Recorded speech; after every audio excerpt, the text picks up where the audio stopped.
activated the emergency alert system as a test.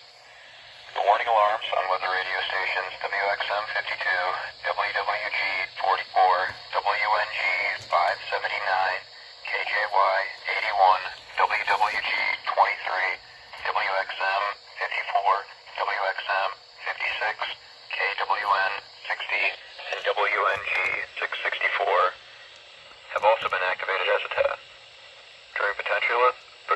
During potentially hazardous weather situations, broadcasters and officials participating in the emergency alert system and those with specifically built weather radio receivers are automatically notified of the hazard by the preceding digital code and warning alarm.